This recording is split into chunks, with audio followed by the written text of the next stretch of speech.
എടിയിപ്പോ സമയമാണ് ഇവിടുത്തെ വിഷയം. അല്ലല്ല നീ പറ. ഞാൻ ഒരു 5:05 ഇറങ്ങണം എന്നൊക്കെ വിചാരിച്ചു. പക്ഷെ ഓഫീസിൽ തിരക്ക് നിനക്ക് അറിയാലോ സുബി. 5:15 പോയി.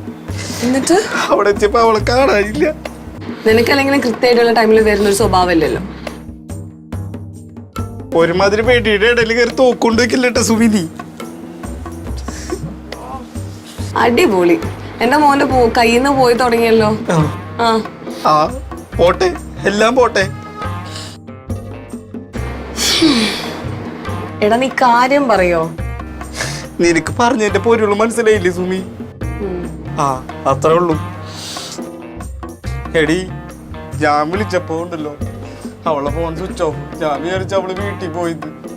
പിന്നെ സ്റ്റേഷനിൽ നിന്ന് ഒരു ഫോൺ കോളും എന്നോട് സ്റ്റേഷനിലേക്ക് ചെല്ലാൻ പറഞ്ഞിട്ട് ഞാൻ അപ്പൊ തന്നെ സ്റ്റേഷനിൽ പോയി. അപ്പൊ കൊറേ പയ്യന്മാര്, പിന്നെ അവളുടെ അച്ഛൻ മേഴ്സിയുടെ. എന്നിട്ട് അവള് മിസ്സിങ്ങാന്ന്. അയ്യോ, അവളിത് എവിടെ പോയതാ? എടി അവളുടെ ഫോണിൽ നിന്ന് എനിക്ക് ഒരുപാട് കോള് വന്ന് പോലീസ് കണ്ടുപിടിച്ച്. അവസാനം പോലീസൊക്കെ എന്നോട് ചോദിച്ച് ഞാൻ നമ്മുടെ പ്രണയവും ഒളിച്ചോട്ടവും ഫോൺ കോളും ഒക്കെ പറഞ്ഞ്. അവളെ അച്ഛനും ഉണ്ടായിരുന്നു അവിടെ.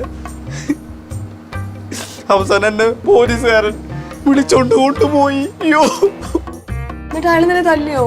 തല്ലിങ്കിലോ എന്റെ പൊന്നു സുമി, തല്ലിങ്കിണ്ടല്ലോ. തല്ലിന്ന് ഈ കുപ്പി മുഴുവൻ നീ തന്നെ അടിച്ച് തീർക്കുമായിരുന്നു. ആ സങ്കടം മാറിയതിന് എന്നെ കൊണ്ട് കുപ്പി അടിപ്പിക്കില്ലായിരുന്നു, ഇതല്ലേ? അതല്ലേ കറക്റ്റ്. ഇപ്പോഴാണ് നീ എന്റെ ബെസ്റ്റ് ആയത്. നീ കാര്യം പറയോ?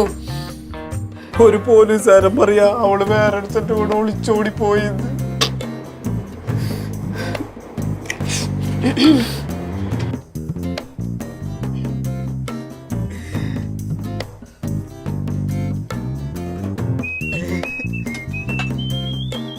എടി അവൾക്ക് ഞാൻ മാത്രല്ലായിരുന്നു കാമുകന്മാര്. 5:05, 5:10, 5:15, 5:30 ഇങ്ങനെ കൃത്യനിഷ്ഠമുള്ള ഒരുപാട് പേരുണ്ടായിടി. ഞാൻ പാവം